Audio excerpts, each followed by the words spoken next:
ગુજરાતમાં 2 દિવસ કોંગ્રેસનું મહાઅધિવેશન યોજાવાનું છે ત્યારે કોંગ્રેસ પ્રવક્તા હેમાંગ રાવલે આ અધિવેશનને લઈને મીડિયામાં એક માહિતી આપી છે।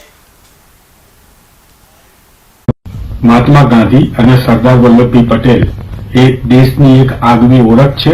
સાથે સાથે ગુજરાત પણ તેના માટે ગર્વ લે છે।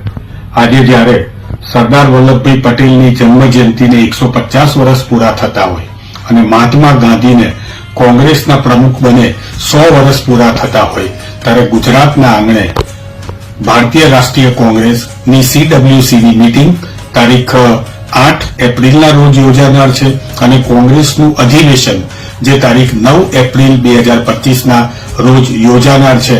ત્યારે એક ગુજરાતના નાગરિક તરીકે હું ગર્વની લાગણી અનુભવું છું।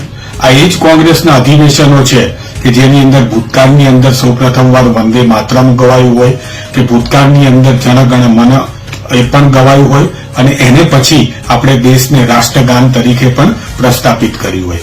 કોંગ્રેસના અધિવેશનોની અંદર પંચવર્ષીય યોજનાથી માંડીને દેશને આઝાદી કરાવવાની વાતોના ઠરાવ હોય કે પછી છેલ્લું 1961નું જે સંમેલન હતું એ ગુજરાતની અંદર કરવામાં આવ્યું હતું અને 1961ના સંમેલનની અંદર ગોવાને આઝાદ કરાવવાની વાત હોય।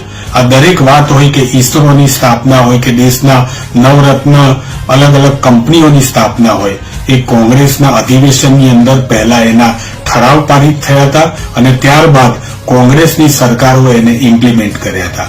આજે આપણને ગર્વ છે કે ગુજરાતની અંદર કોંગ્રેસનું અધિવેશન 1961 બાદ થઈ રહ્યું છે અને અધિવેશનના સાક્ષી મારા સહિત ગુજરાતના 6.5 કરોડ નાગરિકો જ્યારે બનવાના હોય ત્યારે મને લાગે છે કે આ ગુજરાત માટે એક અનેરો અવસર છે અને સૌ ગુજરાતીઓ આ અધિવેશનના અને કોંગ્રેસના આગેવાનોના સ્વાગત માટે તત્પર છે અને મને વિશ્વાસ છે કે આ વર્તમાનનું અધિવેશન છે એ ભવિષ્યની અંદર એક સુવર્ણ ઇતિહાસ રચશે તેમાં કોઈ શંકાને સ્થાન નથી।